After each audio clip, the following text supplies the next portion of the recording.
The original Splatoon for the Nintendo Wii U was a great game, selling over 4 million units and crafting memories for Wii U owners around the globe. Nintendo did not have to develop the proper sequel to Splatoon. An updated port in the vein of Mario Kart 8 Deluxe would have sold just as well as the sequel. Can Nintendo's extra efforts to build the sequel surpass the generally positive thoughts of the original Splatoon? Let us find out in my review of Splatoon 2. The first category is controls. The controls in Splatoon 2 are generally really good. However, if you're one of the few people who owned a Wii U and got to experience the original game, some of the controls can be a bit off-putting. First of all, the original Splatoon could only be played with the gamepad, thus you look down onto the controller to see the map. It takes a little time to realize the map is linked to the X button. Speaking of the X button, since the map is triggered with the X button, jumping has to be remapped to the B button.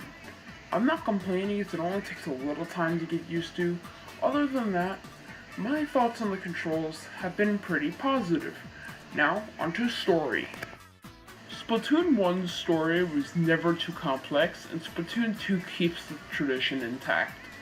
Obviously, Splatoon is more focused on the online multiplayer than the story.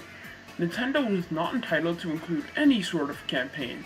However, they did, and it lasts for about 4 to 6 hours. Much like the original campaign, Splatoon 2's campaign can be described as the training wheels to the online game. The story of Splatoon 2 is that your Inkling adopts the codenamed Agent 4 and is directed by Agent 2, or Marie, one of the Squid Sisters of the original game, and the weapons expert Sheldon, who is also from Splatoon 1. The essential goal of Splatoon 2 is to fight your way through 27 levels and 5 bosses full of an enemy known as Octarians. Players of the original Splatoon will already have some idea of who they are. The player's drive in the story is finding Callie, cousin and former performing partner to Marie in Splatoon 1. The player must also rescue the stolen Great Zapfish.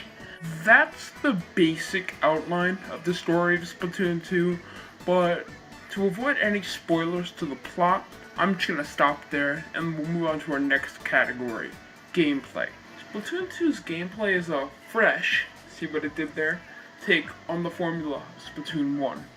Turf War has remained pretty much the same, but Ranked Battle has been overhauled to an extent. Some changes include a new Rainmaker attack and checkpoints and tower control, as well as many more. There's also a new Horde mode called Salmon Run, which is completely a blast to play. One gripe that remained from the first game is that you can't choose what modes you play at what time. Even Salmon Run is restricted by this. Another surprising feature that was omitted was local co-op. I mean, the original game had a co-op mode called Battle Dojo. It sucked, but it was something. Now, onto our final category, music. Splatoon's music has returned in full force, hitting much harder than the originals did.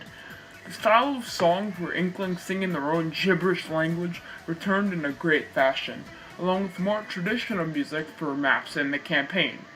I must say, though, that I did enjoy the original Splatoon's campaign tracks more, but Splatoon 2's campaign still has some wondrous pieces. Now, onto our final verdict. I think Splatoon 2 is a great game, and definitely a must-buy for any Nintendo Switch owner who is into third-person shooters and multiplayer games. I think this game is worthy of an A-.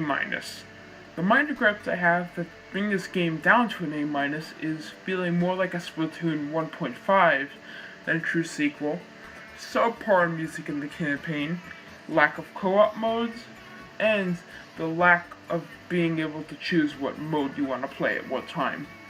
Even with these gripes, I think this game is extraordinary and is a must-own. That's it for this video. Be kind to one another and stay funky, my friends. Goodbye.